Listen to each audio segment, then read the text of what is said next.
गंगापुर गांव में एक घर के आंगन में एक बकरी चमेली अपने घर में आराम से सो रही थी। उसके बच्चे भूख के मारे जाग गए और उन्होंने अपनी मां को जगाना शुरू कर दिया। वे बार बार उसे आवाजें देने लगे कि हमें भूख लगी है, मां उठो। चमेली को यह बिल्कुल अच्छा नहीं लगा कि उसे इतनी सुबह जगाया जा रहा है और उसकी नींद खराब की जा रही है। उसने उन्हें सोने देने की जिद की, लेकिन बच्चे जिद पर उतर आए क्योंकि उन्होंने पिछली रात भी कुछ नहीं खाया था। चमेली को अनचाहे ही उठना पड़ा। वह बड़बड़ाती हुई कहने लगी कि ये बच्चे उसे चैन से सोने भी नहीं देते। जब उसने बच्चों से पूछा कि कल लाया हुआ खाना कहां गया, तो बच्चों ने जवाब दिया कि वे खा चुके हैं। यह सुनकर चमेली को गुस्सा आया और कहने लगी कि तुम्हारे पेट तो जैसे कुएं हैं, जितना लाती हूं सब खा जाते हो। आखिरकार चमेली मजबूर होकर खेत में खाने की तलाश में निकल पड़ी। वह सोचती जा रही थी कि इन बच्चों ने तो नाक में दम कर रखा है, इन्हें क्या पता कि खाना लाने में कितनी मेहनत लगती है। चमेली एक कामचोर और सुस्त बकरी थी। उसे दिन भर सिर्फ सोना पसंद था। पिछली बार जैसे तैसे जंगल से खाना मिल गया था, लेकिन अब वहां के जानवर उसे कुछ देने को तैयार नहीं थे। वह सोचने लगी कि अब खाना कहां से लाए। इतने में उसे दूर एक बड़ा सा बाग नजर आया जिसमें बहुत सारे फलों के पेड़ थे। वह खुश हो गई और सोचने लगी कि चलो यहीं से कुछ फल ले लेती हूं। जैसे ही वह फल तोड़ने के लिए आगे बढ़ी, एक बैल ने उसे रोक लिया। बैल ने उसे बताया कि ये फल खैरात में नहीं मिलते और अगर फल चाहिए तो कीमत देनी पड़ेगी। चमेली के पास पैसे नहीं थे। उसने बैल से रहम की अपील की और अपनी हालत बताई। बैल को उस पर तरस आया और उसने शर्त रखी कि अगर चमेली रोज बाग में पानी दे और रखवाली करे तो वह उसे रोज खाना दे सकता है। मगर चमेली ने काम करने से इनकार कर दिया और वहां से चली गई। आगे जाकर उसके पैर चलते चलते दुखने लगे। वह थक चुकी थी और कहने लगी कि थोड़े से खाने के लिए कितना चलना पड़ता है। इतने में उसे दूर एक इंसान का घर नजर आया जहां दो बकरियां आंगन में खड़ी घास खा रही थीं। चमेली ने सोचा कि ये मेरी ही जात की बकरियां होंगी, ये जरूर कुछ खाने को देंगी। वह उनके पास पहुंची, मगर वहां भी उसे साफ जवाब मिला कि यहां मुफ्त में खाना नहीं मिलता। इन बकरियों को रोज मालिक को दूध देना पड़ता था, तब जाकर खाना मिलता है। इतने में घर का मालिक आया जिसका नाम हरिया था। उसने चमेली से पूछा कि वह कहां से आई है। चमेली ने बताया कि उसके बच्चे भूखे हैं, उसे खाने की जरूरत है। हरिया ने भी शर्त रखी कि अगर वह दूध दे तो रोज अच्छा खाना देगा, मगर चमेली ने इनकार कर दिया और वहां से भी चलती बनी।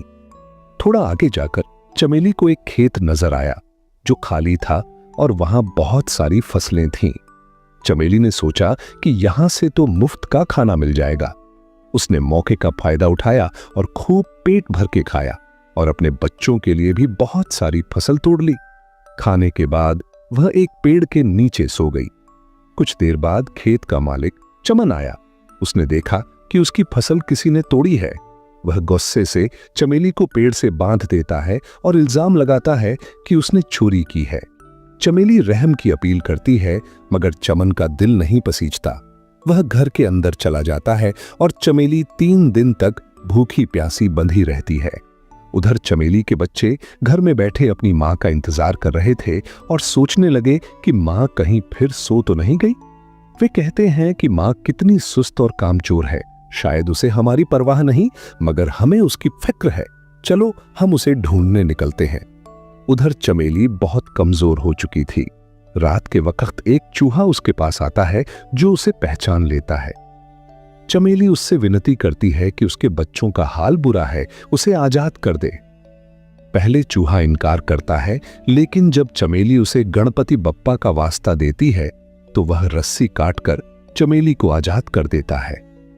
चमेली फौरन अपने बच्चों के लिए खाना लेकर घर पहुंचती है, मगर बच्चे गायब होते हैं। वह घबरा जाती है और उनकी तलाश में निकल पड़ती है। कई घंटों बाद वह दोबारा उस बैल के पास पहुंचती है जो बाग का मालिक था। वह बैल बताता है कि बच्चे 2 दिन पहले उसके पास आए थे और अपनी मां के बारे में पूछ रहे थे, मगर जब बैल ने उन्हें बताया कि उनकी मां एक कामचोर बकरी है तो बच्चे शर्मिंदा होकर वहां से चले गए।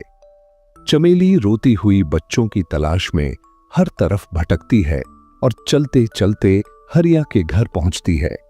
हरिया उसे पहचान लेता है और पूछता है कि वह फिर चोरी करने आई है। चमेली बताती है कि वह सिर्फ अपने बच्चों की तलाश में आई है। हरिया बताता है कि वे तीनों बच्चे उसके पास भूखे प्यासे आए थे और उसने उन्हें खाना खिलाकर रुखसत किया। वह बताता है कि खाने के बाद वे अपनी मां की तलाश में निकले, मगर एक शेर ने उन्हें पकड़ लिया। यह सुनकर चमेली के होश उड़ जाते हैं और वह फूट फूट कर रोने लगती है। उसे एहसास होता है कि बच्चों की मौत की जिम्मेदार वह खुद है, क्योंकि उसने काम न किया, सिर्फ आराम को तरजीह दी। अगर वह उस दिन बैल की बात मानकर काम कर लेती या हरिया की शर्त मान लेती तो उसके बच्चे आज जिंदा होते। वह गमगीन होकर चमन के खेत में वापस जाती है और उससे कहती है कि वह उसे दोबारा पेड़ से बांध दे, क्योंकि वह अब जीना नहीं चाहती। चमन यह सुनकर हैरान हो जाता है, मगर उसकी सच्चाई सुनकर उसे तरस आता है और कहता है कि वह सजा नहीं देना चाहता। चमेली कहती है कि अगर सजा नहीं दी जाएगी तो वह खुद ही कहीं जाकर मर जाएगी। इतने में पीछे से बच्चों की आवाज आती है। चमेली पीछे मुड़कर देखती है तो उसके तीनों बच्चे जिंदा खड़े होते हैं। वह खुशी से बेहाल हो जाती है और उन्हें गले लगा लेती है। बच्चों को बचाने वाला चूहा बताता है कि जब उसे पता चला कि बच्चों को शेर ने घेर लिया है तो वह फौरन पहुंचा और शेर को डराकर बच्चों को बचा लाया। चमेली हरिया से कहती है कि वह अब हमेशा उसके खेत में मेहनत करके